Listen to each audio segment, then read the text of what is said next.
देव भगवान अल्लाह, खुदा, ईश आदि नाम एक ही शक्ति के हैं। वो कैसा है, कहां है, कैसे मिलता है, किसने देखा है?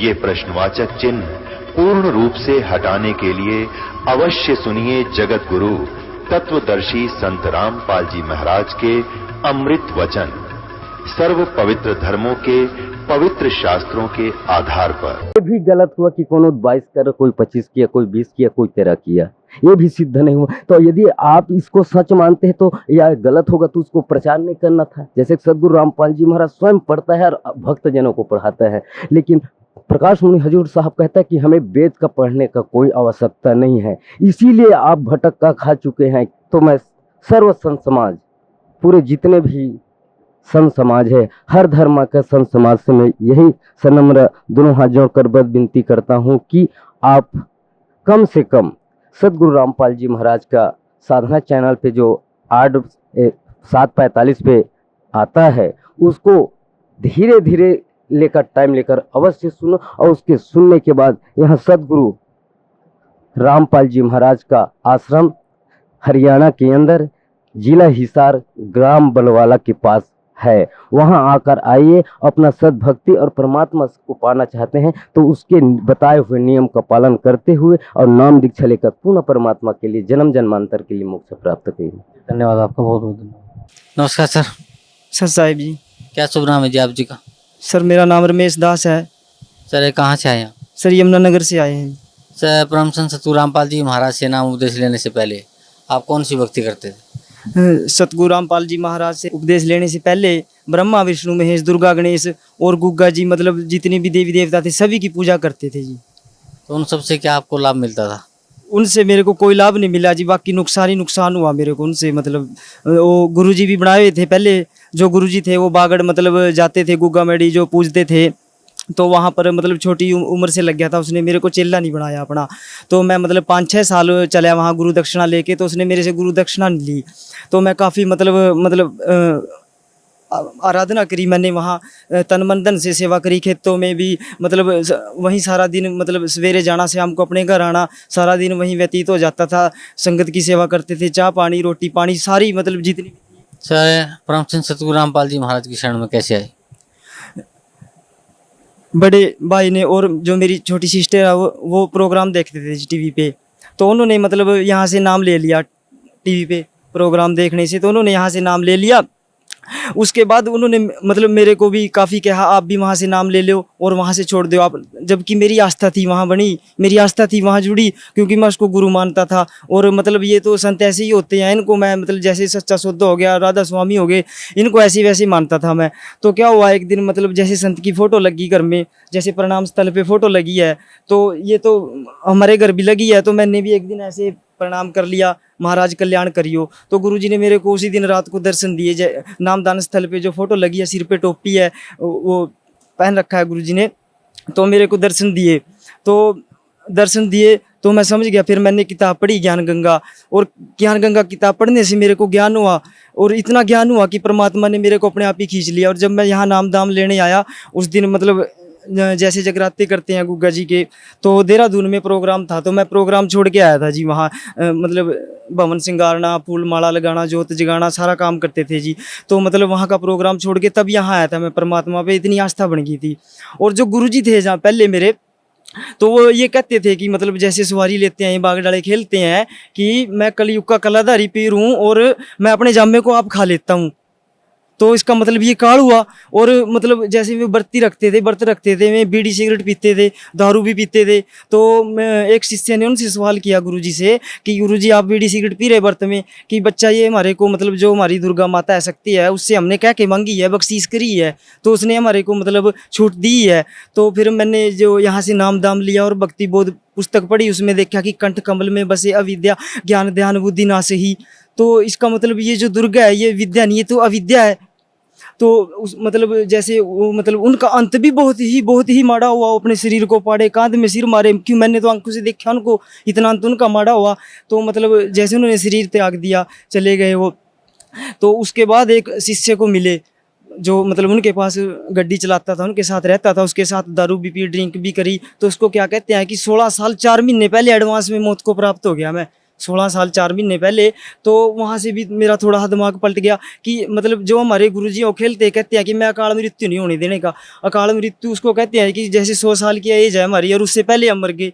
तो वहाँ से मेरा दिमाग घूम गया कि गुरुजी तो कहते हैं अकाल मृत्यु नहीं होने दूंगा मैं, और गुरुजी 16 साल 4 महीने पहले जरे एडवांस में मौत को, तो हमारी क्या गारंटी है जो हम चले हैं उसके, जो हमारे को बचाने आएगा।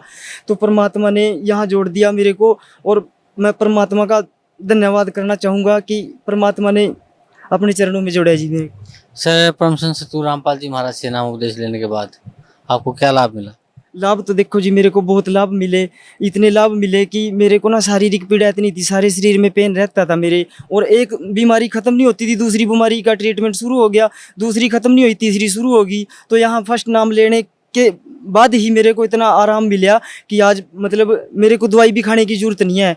और हमारी जो मतलब जो कृषि मतलब हमारी किसान खेती है जी हमारी, तो हमारी फसल है इधर जमुना के बेट में, हमारी ज़मीन है बिल्कुल टापू सा है। तो वहाँ क्या करते हैं कि वहाँ प्रसाद बांटते हैं लोग, तो मतलब हम नहीं खाते प्रसाद। लोग क्या कहते हैं कि आप प्रसाद क्यों नहीं खाते, कि हमने संत रामपाल जी महाराज से नाम ले रखा है, तो नाम ले रखा है तो ये तो प्रसाद है, आपको खाना चाहिए। नहीं भैया, हमारा नाम खंड होता है, नहीं खाते हम। तो जी क्या हुआ कि आपकी फसल नहीं बचेगी, वो ऐसे कहते हैं। बेशक ना बचो, नाम रहना चाहिए, मालिक ने नाम दे दिया, फसल बचे ना बचे। तो हमने अरदास लगाई मालिक से, जो मेरे पास जो फसल है ना, मेरे जो खेत में जो खेत के साथ अटैच है खेत दूसरे, सबकी खत्म होगी और मेरी फसल बच गई। परमात्मा ने इतना बड़ा चमत्कार कर दिया हमारे लिए, और हमारी फसल आज भी वैसी की वैसी खड़ी है। सर, भगत समाज को क्या संदेश देना चाहते हैं आप? समाज के लिए संदेश है मेरा कि सतलोक आश्रम बरवाड़ा जिला हिसार चंडीगढ़, यहाँ आइए और यहाँ पर आकर अपना कल्याण करवाइए। परम संत सतगुरु रामपाल जी महाराज से नाम उपदेश लिए और नाम उपदेश लेकर अपना कल्याण कराइए। जी धन्यवाद आपका, बहुत बहुत धन्यवाद। अभी आपने उन पुण्यात्माओं की आत्म कथा सुनी जिनको परमात्मा ने ढेर सारे सुख दिए, और उनको अब पूर्ण विश्वास हुआ कि सचमुच कबीर इज गॉड, और विश्व में यदि कोई सच साधना है तो सतलोक आश्रम बरवाड़ा के अंदर, हिसार के अंदर ही है। ये आपके समक्ष हुआ, और अब आपको शेष सत्संग सुनाते हैं जो पहले टेलीकास्ट हो चुका है। महाराज जी, आप जी का इष्ट देव कौन है?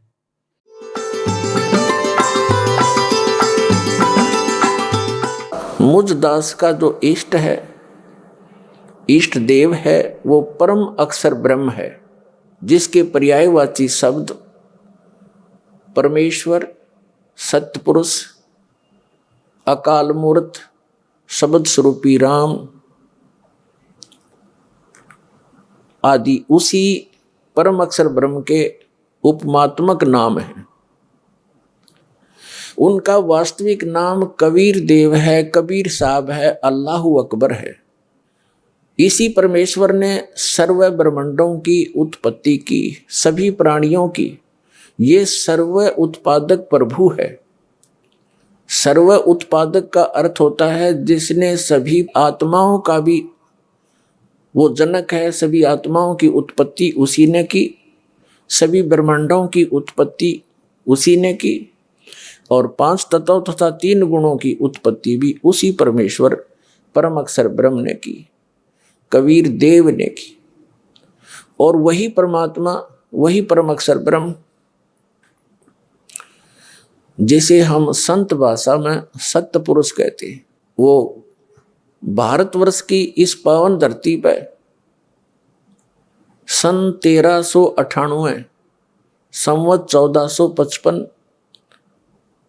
ज्येष्ठ सुदी पूर्णमासी को सुबह ब्रह्म मुहूर्त में सतलोक से अपने निज स्थान से चलकर आकर एक शिशु रूप धारण करके कमल के फूल पर विराजमान हुए। वहां से उनको नीरू नीमा नाम के एक पति पत्नी थे, वो जुलाहा जाति से थे, जुलाहा कर्म करते थे। वो निसंतान थे, उनको उठाकर घर ले गए। परमात्मा जुलाहों की कॉलोनी में रहने से, जुलाहा समुदाय में रहने से और बड़े होकर जुलाहे का कार्य करने से वो जुलाहा कहलाए। ये मुझ दास के इष्ट देव हैं। महाराज जी, इष्ट देव और सतगुरुदेव एक ही हैं या इनका अस्तित्व भिन्न भिन्न है?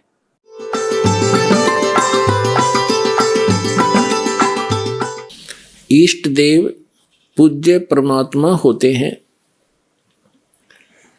और गुरुदेव उस परमेश्वर इष्ट का एक प्रतिनिधि होता है जो उस परमात्मा से मिलाने की विधि बताता है। जो संत अपने सतगुरु गुरु को ही इष्ट देव कहते हैं, उनको आध्यात्मिक ज्ञान कुछ भी नहीं है। वो आध्यात्मिक गुरु नहीं हो सकते। पुण्यात्माओं, धन्य भाग हैं आपके। आपको इस समय में मानव शरीर प्राप्त है, नर या नारी का। धन्य है आपके माता पिता जिनसे जन्म हुआ, क्योंकि ये वो प्राइम टाइम है जो परमात्मा ने पूर्व निर्धारित किया था। आप जी जिस लोक में रह रहे हो, ये लोक रहने का नहीं है, लेकिन अभी तक इस काल भगवान ने अपने नकली संतों द्वारा, इन झूठे सतगुरुओं द्वारा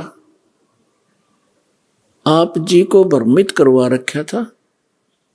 और इनके द्वारा बताई गई जो भक्ति विधि और साधना थी, वो यूजलेस थी, शास्त्र विधि त्याग का मनमाना आचरण था, जिस कारण से हम इस काल के जाल को न तो समझ सके और न इससे निकल सके। अब इस काल के इस जाल का नाश करने के लिए, अज्ञान का नाश करने के लिए स्वयं परमात्मा सतलोक से चलकर आते हैं, क्योंकि हम उसके बच्चे हैं। उन्होंने हमें अपने वचन से उत्पन्न कर रखा है, हम उनका अंश हैं। अपने का दुख अपनों को ही होता है। ये लोक है, यहाँ पर किसी का हाथ कट गया, किसी को कैंसर है, कोई किसी का बेटा मर गया, किसी की बेटी मर गई, हाहाकार मची, कोई सुख का सांस नहीं ले रहा, सभी पीड़ित है, रंग से लेकर राजा तक, या कोई सुखी नहीं। लेकिन आप जी को बताया था कि ये औरों से थोड़ा सा हल्का दुख हो, हमने उसी को सुख मान रखा है। कबीर साहब कहते हैं, झूठे सुख को सुख कहे ये मान रहा मनमोद, ये सकल च बिना काल का और कुछ मुख में कुछ गोद।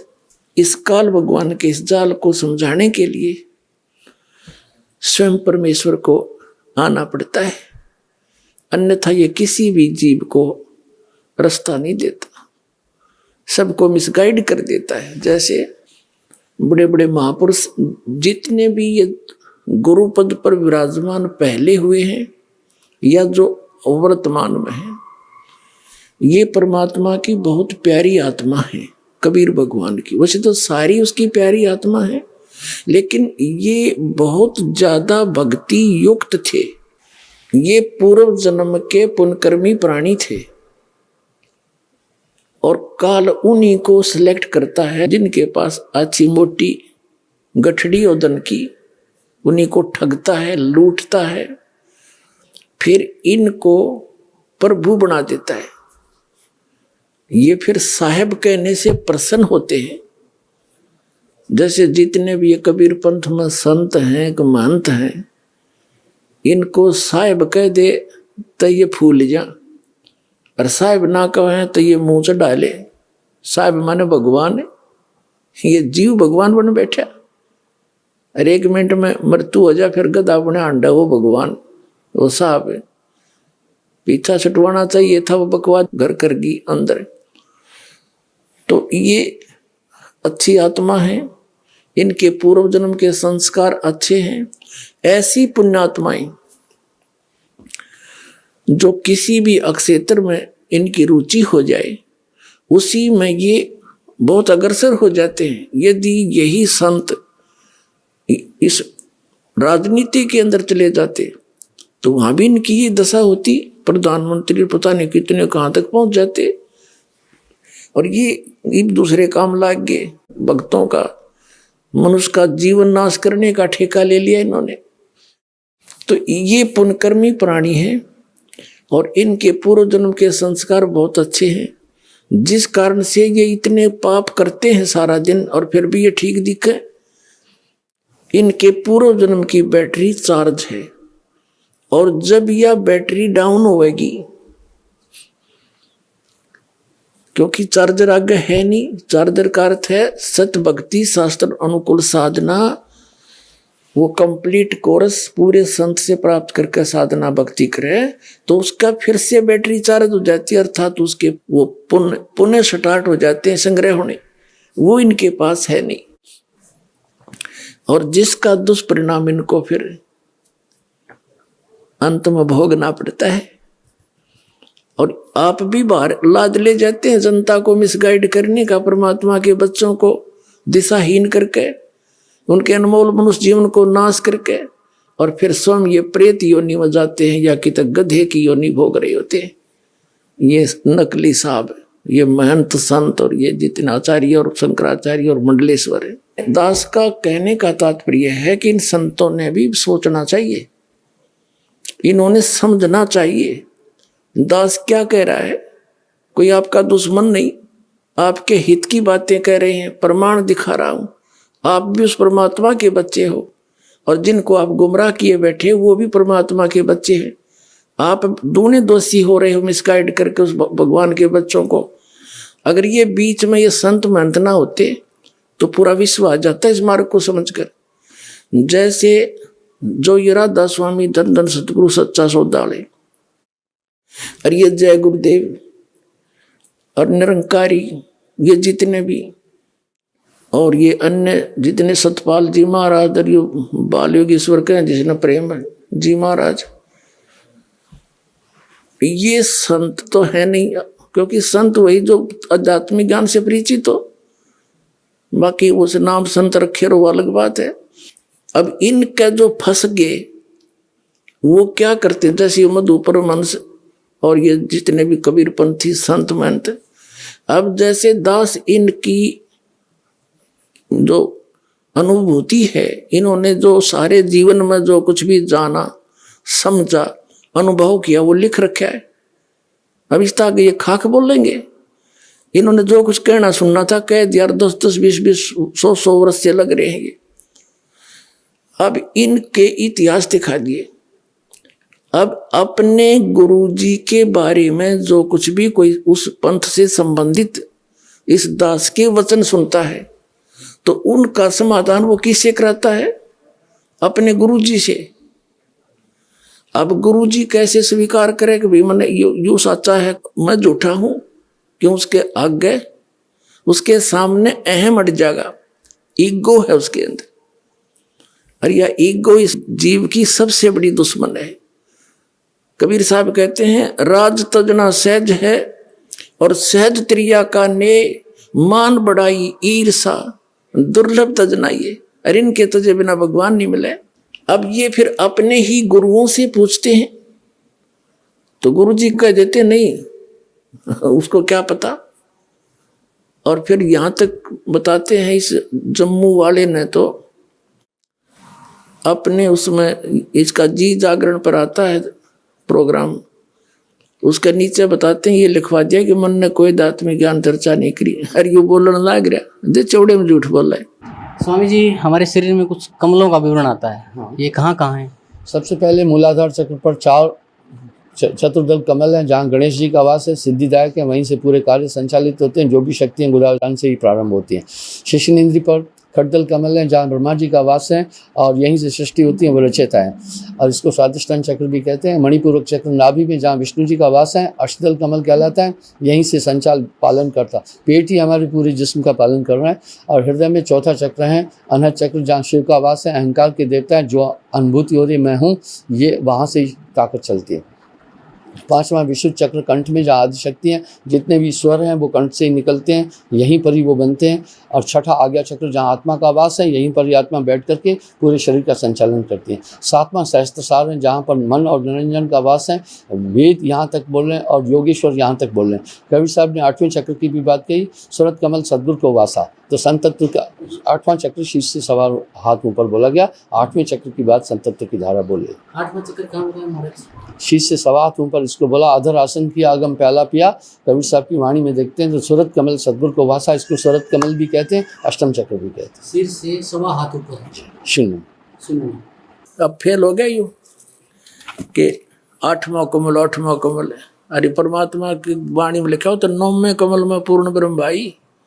और मधु परमहंस जी नो क्या करता, मेरे पास जो वस्तु है इस ब्रह्मांड में नहीं है, और सब भक्ति के चोर हैं बाकी के, उसको छोड़ के पाखंडी है। बताओ, एक भक्त अभी अभी आया 1 महीने से 20 दिन से, वो बता रहा था जी मैं पहले राधा स्वामी पंथ में था,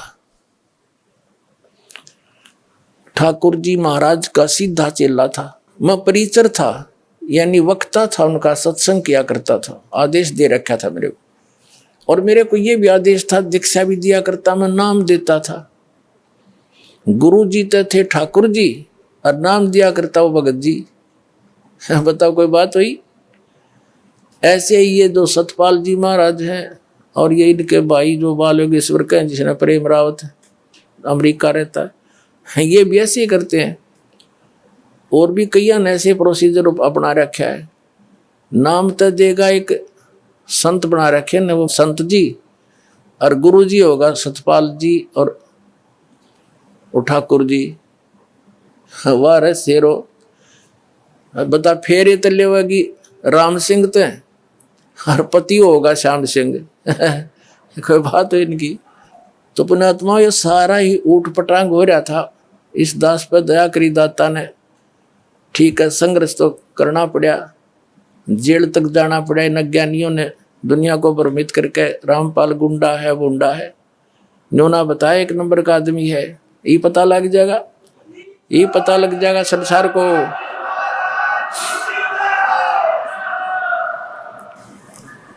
तो इनका वो बता रहा था कि जी मैं वहां से छक लिया, 30 वर्ष रहा मैं वहां पर, 50,000 व्यक्तियों को मैंने वहां दीक्षा दे दी और ठाकुर जी के जोड़ दिए राधा स्वामी वाली। फिर मेरा वहां से मन हट गया किसी बात पे। फिर टीवी देखा, इनका सत्संग सुना श्रीमद परमहंस जी का, अच्छा लगा। कुछ उनसे हटकर बात थी थोड़ी बहुत, नाम नोम दीक्षा दीक्षा वह हूँ। तो मैंने वहां दीक्षा ले ली। 2 वर्ष से वहां मैं जुड़ा हुआ था श्रीमद परमहंस से, जम्मू वाले से। फिर कुछ दिन के ही बाद आपका सत्संग भी आता था, वो भी सुनने लगा मैं। अब 2 वर्ष से मैं आपका भी सत्संग सुन रहा था और वो अपने सेकंड गुरु जी का भी सुन रहा था, श्रीमद परमहंस जी का। और हम ये सोचा करते थे, हमारा ग्रुप था सैकड़ों का, हम ये सोचा करते भी दोनों अपने आप को नो कहे हैं, जो वस्तु मेरे पास है किसी के पास नहीं। अब हम निर्णय कैसे करें? या तो जब बात पड़े ये दोनों आमने सामने हो किसी दिन, हम नो सोचा करते। 10 दिन के बाद वह दया भी होगी, साधना टीवी पर दोनों आमने सामने। और सत्संग जब शुरू हुआ बड़ी खुशी हुई, हमने अगले आज दिन की दोनों की जो सच्चाई सामने आ जाएगी। मैंने सब जगह फोन लगा दिया, जो श्रीमद परमहंस के मेरे साथी चेले थे, और सब ने अपने टीवी ऑन कर लिए, इधर उधर जाके इकट्ठे होकर बैठ गए सारे ग्रुप के ग्रुप। तो वो कह रहा था जी 3 घंटे प्रोग्राम चला, और जब प्रोग्राम समाप्त हुआ मैंने तो सिर मारा धरती में पटक के, हे भगवान देख यो कित मूर्ख बना रहा था हमने आज तक। फिर लगे मेरे पास फोन आने सब साथियों के, कहने लगा ईब के करें के पायस मधु पर वंश दौरे खाखी कति खोखा। तो हमने सकीम बनाई, चलो वहां आश्रम में सैकड़ों की संख्या मां का नाम लेगा उस मधु पर वंश के।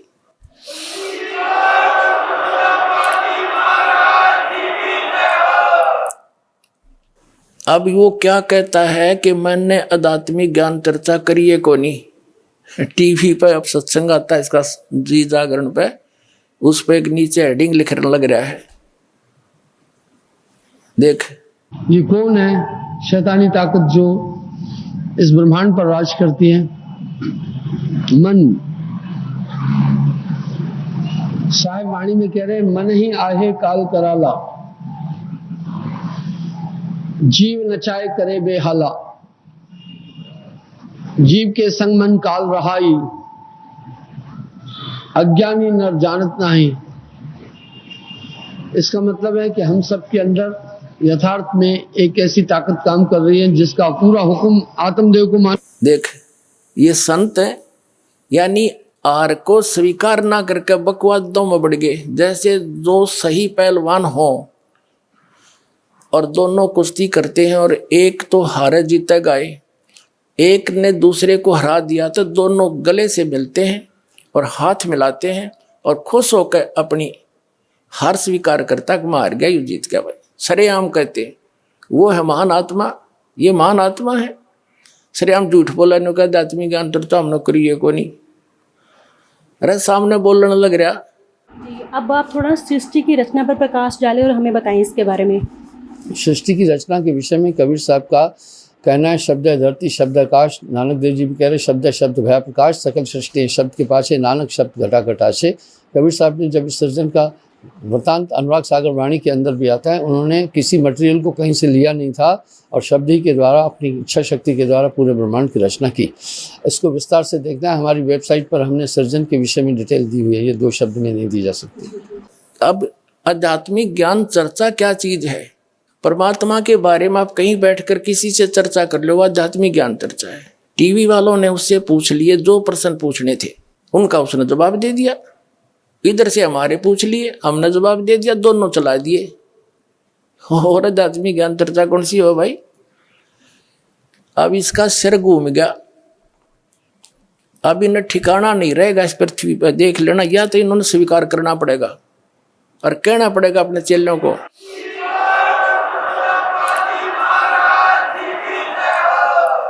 अब आपके रूबरू किया जाएगा जो भक्तजन उपस्थित हुए हैं यहाँ पर, वो अपना कुछ आत्मकथा बताना चाहते हैं। परमेश्वर कबीर जी की शरण में आकर इस दास से ये सत साधना प्राप्त करके परमेश्वर कबीर जी से इनको क्या क्या उपलब्धियां हुई जो एक भगवान किया करता है। अब सुनिएगा इनके मुख कमल से। क्या शुभ नाम है सर आपका? मेरा नाम बलवान दास है। सर कहाँ से आए आप? मैं गांव रिब्बा तहसील मोरंग जिला किन्नौर हिमाचल प्रदेश से हूँ जी। सर क्या काम करते हैं आप? मैं खेतीबाड़ी का काम करता हूँ जी। सर परम संत सतगुरु रामपाल जी महाराज की शरण में आने से पहले आप कौन सी भक्ति करते थे? महाराज जी की शरण में आने से पहले मैं एक ट्राइबल एरिया से मतलब संबंधित हूँ जी। तो हमारे वहाँ गांव में ऐसे छोटे बहुत सारे देवी देवताओं को मानते हैं हम लोग। उसके अलावा फिर कोई बुद्धिज़्म का भी वहाँ का भी प्रभाव है जी, तो उसको भी मानते हैं। उसके अलावा मैं ईसा मसीह को भी मानता था, गीता भी पढ़ता था जी। तो ये सब जो आप भक्ति करते थे, बुद्ध को भी मानते थे, ईसा मसीह को भी मानते थे, देव देवताओं को भी मानते थे, भिन्न भिन्न आप धार्मिक शास्त्र भी पढ़ते थे, उस सब को आपको क्या लाभ मिलता था? अब मालिक की शरण में आने से मुझे पता लगा। उससे पहले तो मेरे को ऐसा कोई लाभ मुझे हुआ ही नहीं। मैं भटकते रहता था जी, कभी इधर कभी उधर। मैं शारीरिक तौर से भी काफ़ी बीमार रहा हूँ 15-20 साल। उसके लिए मैं बॉम्बे तक इलाज करने के लिए गया था जी। मतलब चंडीगढ़ PGI से लेकर CMC से कोई हॉस्पिटल मैंने छोड़ा नहीं है, सब जगह मतलब अपना ट्रीटमेंट किया। उसके अलावा फिर घर में परिवार थोड़ा अंधविश्वासी थे, तो वो भी देवी देवताओं के पीछे लगे रहते थे, कभी इधर पूजना कभी उधर, कोई बलि चढ़ाना क्या करना। तो मैं बहुत तंग आ गया था जी इन सब चीज़ों से। कोई बीमारी मेरी निकली नहीं जी। मैं बॉम्बे भी गया, वहाँ भी यही बताया कि नॉर्मल है, सिटी स्कैन MRI मतलब जो भी टेस्ट है, इंडोस्कोपी से लेके ERCP से लेके मतलब MRCP तक लेके मतलब सब कुछ मेरा टेस्ट हुआ जी। तो उसमें कोई बीमारी निकली नहीं। मैं डॉक्टरों से पूछता था ये कि भाई मुझे क्या क्यों किस वजह से हो रहा है, वो कुछ बता नहीं पाते थे जी। वो मेरे सिम्टम्स को देख के एक डॉक्टर हैं, ये हिमाचल में ही IGMC इंदिरा गांधी मेडिकल ये हॉस्पिटल शिमला में है, तो सुरेश राणा जी, तो उन्होंने बताया कि भाई आपको मतलब ऐसा मतलब जो पेंक्रियास है उसमें कुछ प्रॉब्लम हो सकता है। तो एक मेरे दोस्त हैं, वो MBBS मतलब डॉक्टरी कर रहे थे, मेरे क्लास फेलो थे। तो मैं एक दिन उनके एक पैथोलॉजी किताब मिला, उसमें मैं पढ़ने लगा कि पेंक्रियास के बारे में। तो उसमें मतलब थोड़ा बहुत ऐसे मेरे को मतलब पता लगा कि भाई पेंक्रियास में फलाना फलाना बीमारियाँ होता है। फिर मैंने डॉक्टर से बोला कि कहीं ये बीमारी तो नहीं है, मतलब उसमें ऐसा सिम्टम्स लिखा था। फिर वो डॉक्टर बताने लगे हाँ हो सकता है आपको पेंक्रियास में कैंसर हो सकता है, इसलिए मैं मतलब आपको लिख के देता हूँ कि भाई IGMC में जाके शिमला हॉस्पिटल में जाके MRCP करवा देना। तो उसमें MRCP भी करवाया जी मैंने। MRCP में नॉर्मल आया जी। उसमें खाली एक चीज़ आया था कि मतलब आपके अंदर से कोई मतलब ऐसा तरल पदार्थ बह रहा है। तो उसके लिए चेस्ट का एक्सरे करवाया, उस एक्सरे में भी कोई पानी नहीं आया जी। तो मैं बहुत परेशान था। मैं डॉक्टर को बोला आप MRCP में ऐसा तरल पदार्थ, मुझे प्रॉब्लम मेरा तो ख़त्म हो नहीं रहा, मुझे तो रात में पेन होता ही है, तो मैं मतलब क्या करूँ। वो बताने लगे आप ऐसा करो दवाई मत खाओ हैं भाई, आप कुछ दिन ये ले लो, आप कोई एंटासिड वगैरह ऐसा कोई गैस्ट्रिक का वो ले लो माँ। फिर उसके बाद एक दिन दवाई ले लेता हूँ, एक दिन आराम होता है, फिर दूसरे दिन वही हालत होता है जी। बहुत परेशान था ये। देवी देवताओं का भी बहुत सब कुछ किया जी। जो परिवार थे मैं उनको भी बोलता था चलो रहने दो, क्यों करना है, जो इलाज सही होगा। मैं ग्रेजुएट हूँ तो मुझे थोड़ा मतलब इसमें कम विश्वास रहता था देवी देवताओं में भी। तो मैंने परिवार को बोला देखो जहाँ तक हो सके साइंस को ढूंढना चाहिए है, उसमें फिर ऊपर से भगवान पर भी विश्वास रखना चाहिए। तो सब कुछ किया जी। मैं साधना भी करता था, मैं ईसा मसीह को भी मानता था।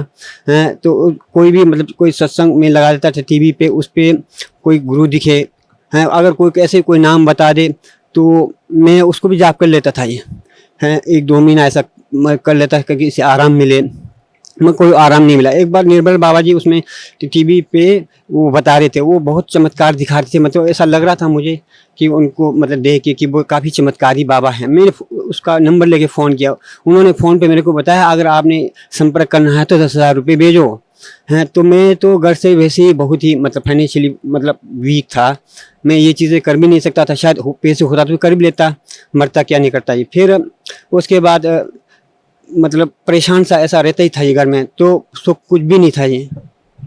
सर परम संत सतगुरु रामपाल जी महाराज की शरण में आप कैसे आए? ये तो मालिक की ही कृपा है जी। मैं एक हमारे ट्राइबल एरिया में एक बार मनमोहन सिंह प्रधानमंत्री जी, माननीय प्रधानमंत्री मतलब आए थे जी हमारे इलाके में। उन्होंने हमारे ट्राइबल लोगों के लिए एक ऐसा स्कीम निकाला था कि भी हर घर में एक डिश दिया जाएगा।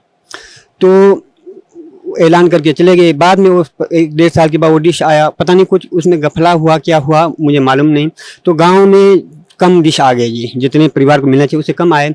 तो गांव वालों ने डिसाइड किया था कि भाई जो डिश तो कम आए इसको अब लॉटरी लगाया जाए, जिसका निकले वो उसको को मिल दिया जाएगा और जिसका नहीं निकले तो उसको तो आप मतलब ऐसे ही रहना पड़ेगा। तो उसमें मैं तो घर में था नहीं, काम पे था, तो परिवार वालों ने लगा दिया, गांव वालों ने नाम में लगा दिया। तो मेरा भी एक डिश निकल गया था जी। उस वजह से मेरे को एक टीवी खरीदना पड़ा। तो मैं टीवी लगा के घर में मतलब रखा था। तो बच्चे उसमें ज़्यादातर कार्टून देखते थे। फिर वो हटते नहीं, मैं बार बार बोलता था मत देखो हैं, पढ़ाई करो। फिर वो हटते नहीं। जैसा स्कूल से आए 4 बजे के बाद बस पूरी मतलब 9-10 बजे तक हटने नहीं टीवी के सामने से। तो एक बार क्या हुआ, मैं रात की टाइम, ये अगस्त का महीना 2010 की बात है ये, तो खेत से आया तो देखा कमरे में कोई नहीं थे, परिवार कोई नहीं थे, बच्चा भी नहीं था। तो मैं ऐसी पलंग पे जाके लेट के मैं टीवी ऑन किया जी। उस पर जी जागरण लगा। तो ऐसे ही लेटा हुआ था, थका हुआ था। तो जी जागरण पे महाराज जी प्रवचन कर रहे थे। तो मैं महाराज जी को देख के मतलब मैं सोचा बाकी संत तो ऐसे लंबे बाल रखते हैं, तो ये तो मैं पहला ही ऐसा मतलब मैंने संत देखा जिनके बाल भी नहीं। तो मैं ऐसा मन में ऐसा विचार करते हुए मतलब कुछ ही क्षण हो गया था, उसमें पता नहीं अंदर से कुछ अजीब सा ऐसा लगा मेरे को, मतलब बेचैनी सा हो गया जी, मेरे को रोना सा आ गया जी। तो जैसा रोना आ गया तो मैं अपने आप को रोक नहीं पाया, मैं खड़ा हो गया जी पलंग पे, और सीधा ऐसा लगा ये मालिक है, अंदर से ऐसा आवाज़ जैसा आया कि परमेश्वर है करे। मैं उठ के पलंग से सीधा नीचे टीवी के सामने ऐसे ही लेट गया जी। मैं कहा मालिक हैं, मैं मेरे जैसा पापी इस संसार में नहीं, मुझे ऐसा आज रोना क्यों आ गया? इससे पहले भी मैं टीवी देखता था, प्रोग्राम देखता था। मैं कहा क्या हो गया मेरे मालिक, आप बताओ। ऐसा मतलब मन में सोच ही रहा था, तो ऊपर से ऐसा आवाज़ सुनाई दिया प्रवचन मालिक परमेश्वर जी के, कि मालिक बता रहे थे कि मैं अपनी आत्माओं को प्रकाश की गति से, मतलब परमात्मा अपनी आत्माओं को प्रकाश की गति से मिलता है। तो मैं अंदर ही नीचे से लेटा हुआ मन में सोच रहा था, हे मालिक, मैं मुझ जैसा पापी इस संसार में नहीं है क्या? इस पापी आत्मा का भी उद्धार हो सकता है? तो मेरे मन में कुछ नहीं है, मैंने मालिक से यही प्रार्थना लगा, हे मालिक, अगर आप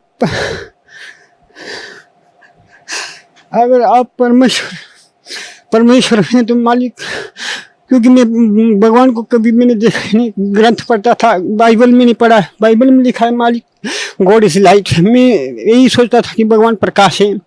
मैं मन में यही विचार के, हे मालिक, आप प्रकाश ही हैं, आप मुझे उस प्रकाश रूप में मेरे को दिखो। मैं यहाँ ऐसी बरामदा था, उससे बाहर अंधेरा था, बाहर को देखा, ऐसे प्रकाश मेरे को दिखा दो मालिक, मैं समझूंगा कि आप परमेश्वर हैं। मैंने बाहर निकल के जब देखा तो ऐसा सामने को देखा तो उधर ऐसा आकाश से एक प्रकाश का पुंज जैसा टूट गया। मैं अंदर आके मेरा दिल एकदम शांत हो गया। मैंने प्रोग्राम देखना चाहा, उतने प्रोग्राम ही खत्म हो गया।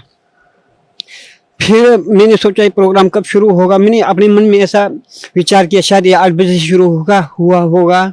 तो ऐसा करके मैं दूसरी रात को 8 बजे से पहले ही आया। मैं कहा शायद कहीं पहले भी हुआ हो। तो 8 बजे से पहले आके मैं उसी पलंग पे जाके बैठ गया। मैं बच्चे को बोला, मैंने आज आप मेरे को डिस्टर्ब नहीं करना, तो मैं थोड़ा प्रोग्राम देखना कर गया। तो बच्चा तो मान गया था। तो फिर ठीक 8 बजे मालिक का सत्संग शुरू हुआ। मैं देखने लगा, देखते देखते फिर ऐसे ही तड़प हो गया। मालिक के भी मन बोले नहीं, ये तो कोई ऐसा आकाश है, इसमें तारे टूटते रहते हैं, तेरे को ऐसा भ्रम हो रहा है ये संयोग बस टूटा हुआ करके। तब फिर ऐसी तड़प हुई एक बार फिर कि भाई मालिक, भाई मन माने नहीं बिल्कुल। फिर अंदर से आत्मा रोने लगे। फिर मैं नीचे लेट गया। ये लेट के फिर मालिक से प्रार्थना की, मालिक एक बार आप वही प्रकाश दिखा दो मालिक, मैं मानूंगा आप परमेश्वर ही हैं। तो फिर ऐसे ही अंधेरा था तो मैं बाहर की तरफ ऐसे प्रकाश का पुंज आया। फिर मैं एकदम खुश हो गया। खुश होके मैं फट परे कमरे में गया। वहाँ मेरी धर्मपत्नी थी, तो उनसे मैंने कहा देखो आज मेरे को भगवान मिल गए। तो बोला क्या हो गया? मैंने कहा ऐसा ऐसा भाई प्रवचन आ रहा था तो मालिक का, तो ऐसा ऐसा मेरे साथ पूरा घटना घटी। तो वो बोलने लगे इतना बड़ा आकाश है, तारे गिरते रहते हैं, आप भी बस ऐसे ही कभी क्या पूछते, कभी क्या करते रहते हैं, आपका कोई ठिकाना थोड़ी ना है। ऐसा बोल के मेरे को ऐसा, मैं तो चुप हो गया। मैंने बोला आपकी मैं कुछ नहीं बोलूँगा आपको, तो मुझे तो ऐसा परमेश्वरी मेरे अंदर से आत्मा रोने लगा। ऐसा बोल के मैं चुप रहा जी। उसके बाद 6-7 दिन में लगातार दिखते रहा। 6-7 दिन के बाद फिर इतनी तड़प हुई उस रात कि उस दिन मेरे को बोले नहीं ये मतलब कोई मतलब ऐसा घटना घटा होगा मेरे साथ संयोगवश 2 बार हैं, मगर ये परमात्मा मन बोला नहीं, मतलब आत्मा बोले है। तब फिर उस दिन फिर लेट के मैंने मालिक से अंदर से ये प्रार्थना लगा, हे मालिक आज एक बार वही दिखा दो, उसके बाद मैं ज़िंदगी भर एक चीज़ में पूछूंगा ही नहीं, मैं मन में ये बात ले आऊँगा ही नहीं हैं कि मैं इतना पापी हूँ कि मेरे पाप कर्म की वजह से ये नहीं हो पा रहा है। तो लेट के मैं ऐसे ही देखा, वो सेम स्पॉट एक ही जगह है, उस मेरे घर से दिखता है जगह, वहीं पे वो लाइट दिखा। उसके बाद मैंने सीधा अंदर मतलब मालिक का प्रवचन सुनते नीचे से नंबर नोट किया और फ़ोन किया जी उसी पर रात को। यहाँ फिर दरबार साहिब से फ़ोन आया कि आप आओ नाम ले लो। तो कोई भगत जी थे, तो मैंने बोला मेरा तो ऐसा होने वाला नहीं, घर की स्थिति भी ख़राब है। मैं कहा कोई ऐसा पुस्तक हो मालिक का तो आपने भेज देना। तो उन्होंने भेज दिया थी भक्ति सौदागर को संदेश करके 2 किताबें, पार्ट 1 और 2 मैंने पढ़ने के बाद तो मेरे को पूर्ण विश्वास हो गया कि वैसे तो पहले ही मालिक ने मेरे को दिखा दिया कि मैं परमेश्वर हूँ, तो पूरा विश्वास हो गया। उसके बाद मैं 1 साल मालिक की शरण में नहीं आ पाया। पहले मैं बीड़ी सिगरेट शराब भी नहीं पीता था। तो उसके बाद जैसे मालिक का किताब लेने के बाद उसके बाद फिर मेरे को कुछ ऐसा मतलब मन करने लगा, कोई अंडा दिखे वो भी खाने का मन करे, ये करे, तो मगर आत्मा नहीं माने कि ऐसा नहीं है। तो इतना मतलब हालात ख़राब हो गया था कि मैं मीट भी खाने लग गया था, ये शराब भी पीने लग गया था ये। तो मैं मन में इतना तड़पता था, हे मालिक मेरे पास फाइनेंशियली कम पैसे नहीं था। तो उसी बीच क्या हुआ, 2011 की बात है, मेरे घर में मतलब सेब के पौधे लगे हैं, खेत थोड़ा दूर सा है, तो उसमें कोई 120 सेब के पौधे काट दिए ये मेरे रात में जाके नीचे से जड़ों को। तो मैं गया, मेरे को मालिक का ज्ञान तो था, मेरे को दुख तो नहीं लगा, क्यों मालिक का ज्ञान हो गया था। तो मैं सोचा चलो उसने अपना कर्म बिगाड़ दिया तो क्या करे। परिवार बोलने लगा उसको क्यों छोड़े हैं, जाओ आप देवताओं के पास, वहाँ ये सब पूछो कौन किसने किया क्या किया। मैंने बोला ये देवी देवते कुछ नहीं होते हैं, हमको अब ज्ञान हो गया है, ये कुछ नहीं कर सकते, इनके पास क्या पावर है। तो एक मेरी बहन थी हिमाचल में ही, उनको ले जाने वाले पुलिस में हैं। तो उस बहन ने मेरे को फ़ोन किया कि आओ यहाँ कोई एक देवी का मतलब कोई भगत है, वो नाम बता देता है, ऐसा मतलब जो मतलब गलत किया उसका नाम बताता है। मैं बोला कुछ नहीं होता है, कुछ नहीं होगा, ऐसा कुछ नहीं, आप आओ मेरी बात मानो। क्यों परिवार बोले जाओ आप हैं, तो पैसे पूसे बना के बोला चल आप जाओ पता करो, अगर वो उसको छोड़ दिया तो अब फिर वो दोबारा भी करेगा करके। तो जब जैसा मेरे को पैसे पूसे मैंने बना के घर से निकला, तो मैं मन में ये सोचा हे मालिक मेरे को घर वापस नहीं लेना जब तक आपकी अपने शरण में नहीं ले जाएंगे। तो मैं ऐसा विचार करके घर से निकला जी। तो परिवार को नहीं बोला मैं ऐसा मालिक की शरण में जाऊँ। फिर मैं वहाँ चला गया, वहाँ जाके एक दिन तो लाइन में खड़ा कर दिया जी पूरा, फिर नंबर लगा, फिर मन तो कर ही नहीं था। फिर शाम की टाइम फिर बोला महीने के बाद आ जाना। फिर मैं क्वार्टर में आके मैंने बोला महीने के बाद मैं तो आऊँगा नहीं, मैं तो कल सवेरे जा रहा हूँ। बहन बोलने लगी कहाँ जा रहे हो हैं, जीजाजी भी बोले कहाँ जा, मैं कहा अब मैं तो गुरु धारण करना है मैंने। हाँ बोला बच्चे छोटे आप ऐसा करेंगे क्या, क्यों करेंगे ऐसा। मैंने कहा नहीं अब मेरे को ज्ञान हो गया है, चलो अब मैं घर से बाहर भी आया हूँ, मैं गुरु की शरण में जाऊँगा, ऐसा बोल के। तो वो मेरे जीजाजी बोलने लगे, उनके मकान मालिक भी थे, तो वो बैठ के शराब पी रहे, वो बातें आपस में कर रहे हैं। बोला आप ऐसा मत करो, बहुत तरुण सागर जी बहुत बड़े इस संसार के संत हैं, उनसे बड़ा कोई संत नहीं है हैं। तो मैंने बोला वो आपका विचार है, हमने इस पे कोई चर्चा नहीं करना है। इतनी बात हुआ, मैं तो सो गया। सवेरे निकल के मैं वहाँ से चल पड़ा जी। तो 5 बजे मैं चंडीगढ़ पहुँचा। चंडीगढ़ पहुँच के एक बस लगी थी बरवाला, चंडीगढ़ बरवाला की, मैं उस पर बैठ गया। तो बैठते ही उतने में कंडक्टर आया, बोला कहाँ जाना है, मैंने कहा बरवाला। उन्होंने पूछा कौन सा बरवाला, फिर मेरे को पता भी नहीं था। मैंने बोला कितने बरवाले हैं यहाँ, उन्होंने बताया भाई यहाँ तो 2 हैं बरवाला, फिर आपको कौन सा बरवाला जाना। मैंने बोला हिसार, तो मेरे को याद था, मैं कहा हिसार बरवाला जाना, ये बस नहीं जाएगी। फिर मैंने बोला कहाँ से, उन्होंने बताया पुराना बस स्टैंड से जाएगी बस। तो फिर उतने में रात ही हो गया, मेरे पास कोई पहचान पत्र भी नहीं था। तो मैं चंडीगढ़ में पूरी रात एक रिक्शा को लेके घूमता रहा। होटल में कोई मेरे को रहने दे ही नहीं, वहाँ कोई बोले 1500 रुपये निकाल, तेरे को रिस्क पे रखा जाएगा। मेरे पास इतने पैसे नहीं थे।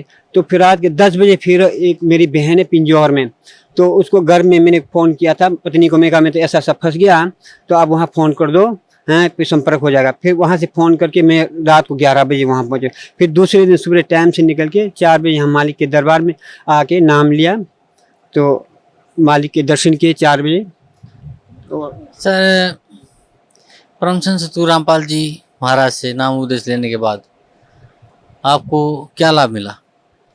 लाभ तो मुझे बहुत सारे हुए। तो एक खास जो मुख्य लाभ है, वैसे मालिक के सारे लाभ मैं उनको गिन नहीं सकता हूँ। तो ये अभी जैसा मैंने प्रथम नाम लिया, उसके बाद मुझे दूसरा नाम मिला। उसके बाद मैं घर जाके मालिक के मतलब तस्वीर के साथ, परमेश्वर की तस्वीर के साथ, मैं ऐसे में ज़्यादातर वहीं सोता था। तो एक दिन क्या हुआ, मैं संध्या आरती करके ऐसे ही लेट गया, तो ऐसा बाएं करवट लेटा हुआ था। तो उस बीच क्या हुआ कि मेरे इस हाथ को इस पे रखा था, ऐसा पकड़ लिया मुझे पता था, मैंने थोड़ा ऐसा आंखें बंद किया था, ऐसा पकड़ के फिर वो पीछे से ऐसा आया और इधर से मेरे को यहाँ से पकड़ लिया उसने दांत से, ऐसा मतलब आँख खुलने में नहीं मारा था। तो मैंने उसमें मतलब सतनाम का सुमिरन किया था। ये सतनाम का सुमिरन करते मुझे उसका चेहरा मतलब ऐसा दिखा जैसा कोई गुरिल्ला होता है, तो उसकी तरह मतलब उसका शक्ल था, उतने में छोड़ दिया। ये उसके अलावा अभी 14 जून 2013 की बात है, मैं अपने खेत में अकेले ही था जी। तो शाम की रात की बनाई हुई सब्जी बची हुई थी, सुबह में 4 चपाती बनाए। 4 चपाती बनाने के बाद मैं खाने लग गया था, सुबह के कोई 9-10 बज रहे थे। तो जैसा मैंने 1.5 चपाती, एक चपाती खत्म कर दूसरी चपाती जब आधा खाना शुरू किया तो खाते खाते चपाती आधा तो लगा दी, आधा चपाती हाथ में थी, तो वो नीचे जाते ये गला बंद हो गया जी मेरा। गला बंद हो तो ही मतलब थूक भी निकल नहीं पा रहा था। मैं सोचा अब मेरा अंत आ गया है, तो मैं उस रोटी को नीचे रखने के लिए जैसा नीचे थाली रखा था उसमें रखने के लिए जैसा नीचे रखने की कोशिश की, तो उसमें मैंने परमेश्वर के नाम पे पूजा रखा था। ये मैं मन में ये सोचा, मालिक हे मालिक, आज मेरा प्राण निकल जाएंगे मगर आप इस जीव को अपना प्रसाद से अलग नहीं करना। मैं उस प्रसाद को उठा के ऐसा रखे, सामने ऐसा रखे, सिर्फ सुमरन में मेरे को इतना मतलब ध्यान में नहीं आ रहा था। ये सिर्फ बस ये सोचा मालिक अंत मेरा होना ही है, मैं थूक भी निकल नहीं पा रहा, कुछ नहीं कर पा रहा। मैं कहा मालिक ये प्रसाद सिर्फ खाली अंदर जाए, बस प्राण जाए, तो बस ऐसा सोच के ऐसा रहा। ऐसा मुंह में पूरा थूक भर गया था, ऐसा मतलब आंसू निकल रहे थे। उतने में वो थूक अंदर चला गया और फटाफट मैंने उस रोट जो प्रसाद था मालिक का उसको मैंने एकदम से लगा के, ज़्यादा चबाया नहीं। मैंने कहा चलो कहीं फंस जाए, ऐसा लगाया तो वो एकदम से चला गया नीचे। नीचे गया तो मेरे को लगा कुछ क्या हो गया, कोई दर्द नहीं, कुछ नहीं। उसके बाद जो आधी रोटी और मतलब 1.5 रोटी जो बची उसको भी खाया मैंने, कोई दर्द नहीं हुआ जी। तो ये मालिक का ही मतलब चमत्कार है, नहीं तो मैं अंत हो गया था। आज मालिक की कृपा से ही मैं उनके सामने ये अपना इंटरव्यू दे पा रहा हूँ। जो बीमारी है, बीमारी में मेरे को बहुत आराम है जी। उसमें मतलब अब मैं पूरा मतलब जैसा आम आदमी है उसकी तरह ही मैं घर में भी काम कर पाता हूँ हैं। पहले तो कुछ भी नहीं कर पाता था जी मैं, अब मुझे मालिक की कृपा से सब आराम है जी।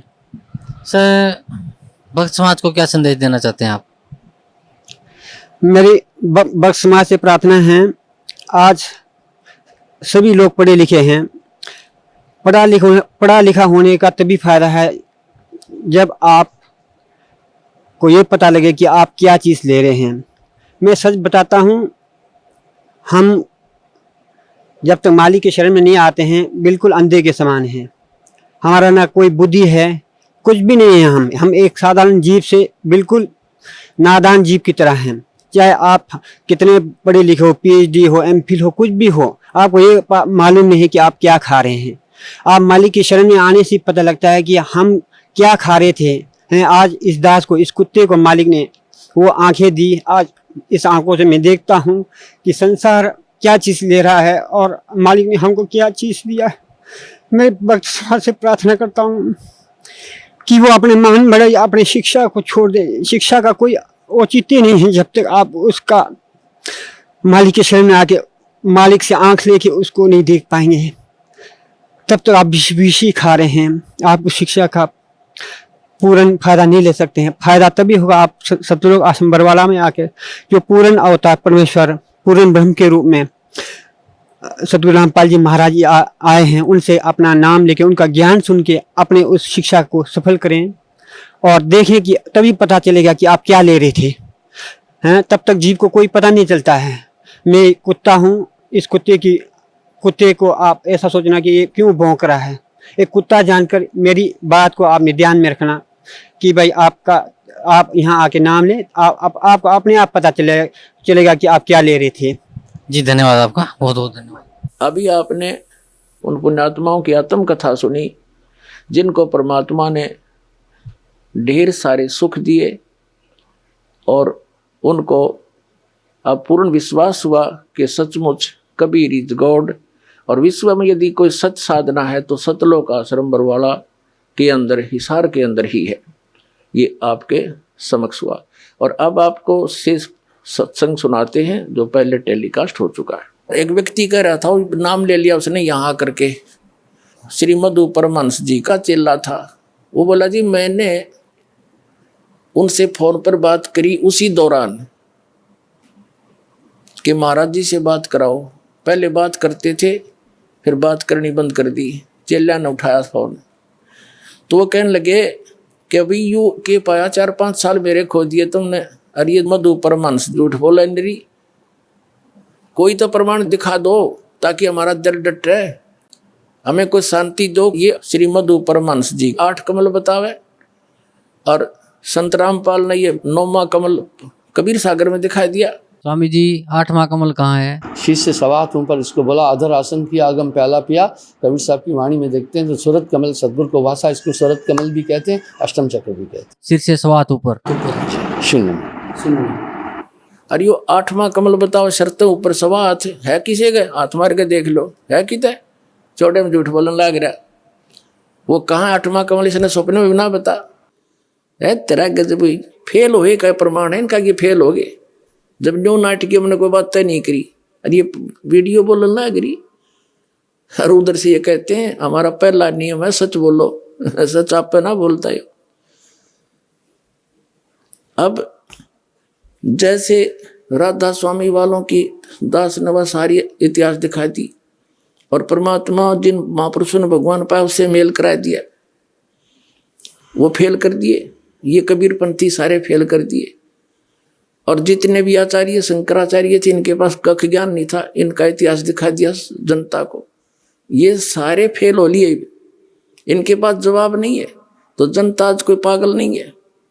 और ये जो नकली संत महंत कबीरपंथी या दूसरे हैं, ये ना होते जैसे जो श्रद्धालु इन संता के नहीं फंसे हैं, और एक कॉमनली जैसे कोई मंदिर मस्जिद में जा रहे हैं, मंदिर में जाते हैं, आप पे पूजा करते हैं, व्रत करते हैं, या सालासर वैष्णो देवी जाते हैं, उन्होंने जब ये ज्ञान देखा सुना और प्रमाण देखे पुराणों में, तो तुरंत आगे वो फटाफट आने लगी। ये तो बात सच्ची है, जिन पुराणों को हम रोज पढ़ते थे और जिनको सत्य मानते हैं, उनमें क्या लिखा रही है, धर्मगुरु क्या बकवाद कर रहे हैं, इन्हें बैठा दिया हमारा।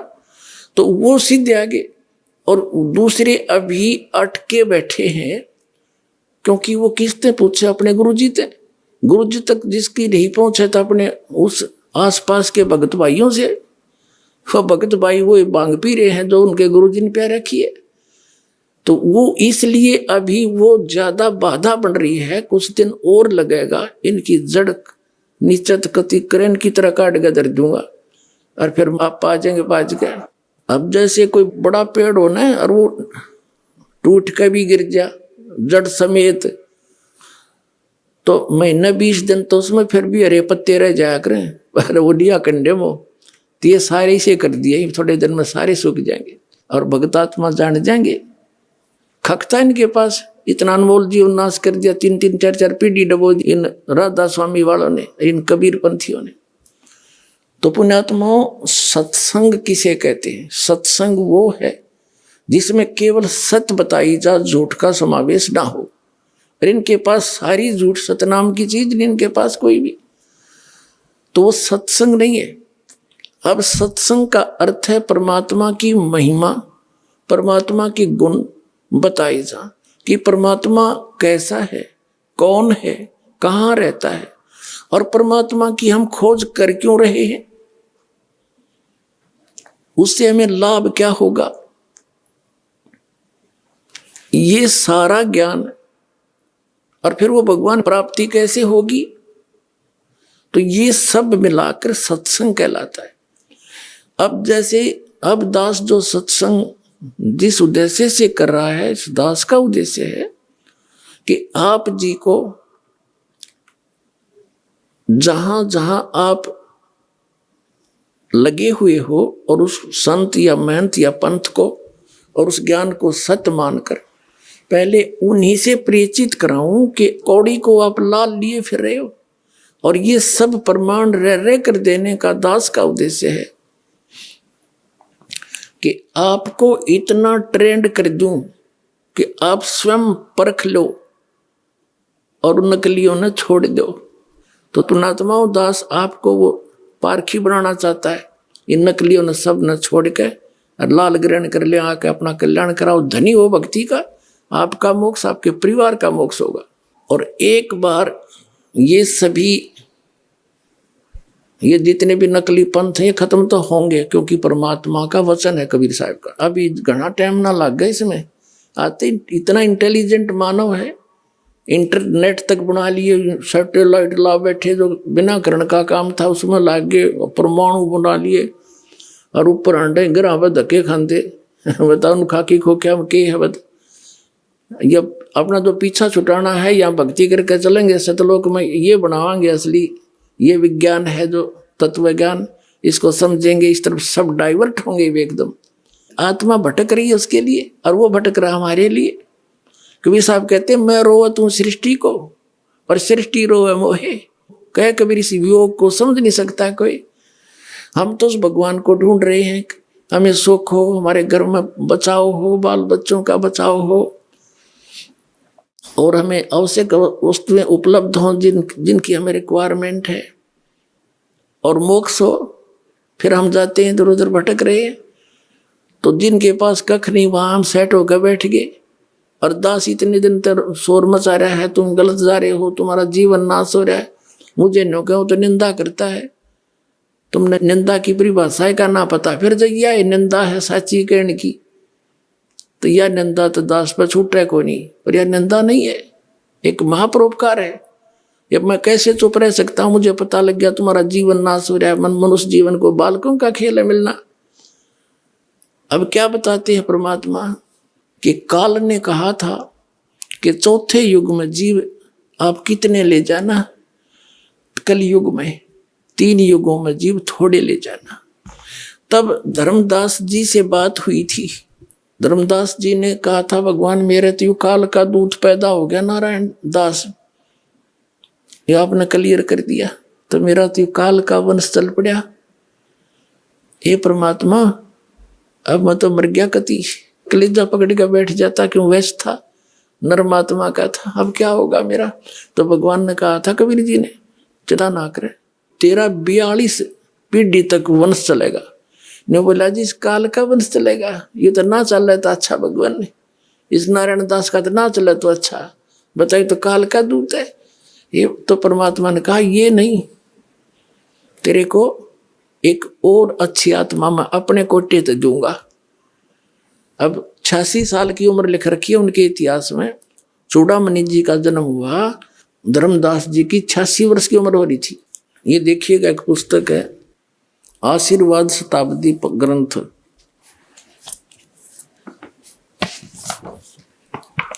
ये देखो सतनाम कितना बुढ़ा लिख रखा है, कितने अच्छे ढंग से। ये कख नहीं पता है सतनाम का, ये दामा खेड़ा वालों का है। ये देखिए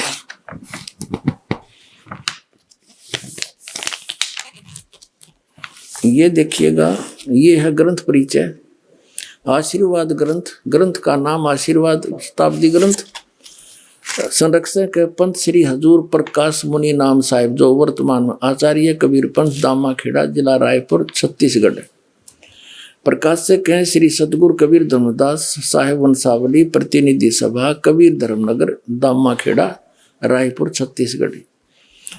सौजन्य से अपने गुरुदेव पूजनीय महंत श्री पुरुषोत्तम दास जी साहेब, दादा श्री किशन लाल जी, दादी श्रीमती रूपा देवी आदि आदि। अच्छा फिर है लेखक, लेख किसका है? पंत श्री गिरंद मुनि नाम साहिब, डॉक्टर पार्शनाथ श्री महेंद्र सिंह वर्मा।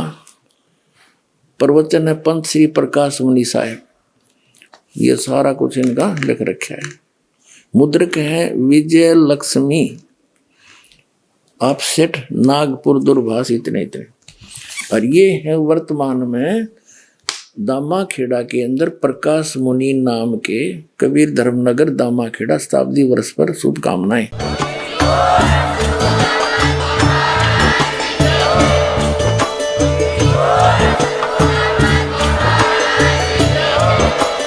आप सुन रहे थे जगत गुरु तत्वदर्शी संत रामपाल जी महाराज जी के मंगल प्रवचन। अधिक जानकारी के लिए विजिट कीजिए हमारी वेबसाइट www.jagatgururampalji.org। संत रामपाल जी महाराज जी के शुभ आशीर्वाद से पूरे विश्व भर में 500 से भी ज्यादा नाम दीक्षा केंद्र हैं, जिन पर संत रामपाल जी महाराज जी द्वारा ऑनलाइन निशुल्क नाम दीक्षा दी जा रही है। अपने नजदीकी नाम दीक्षा केंद्र का पता करने के लिए संपर्क करें 8222880541।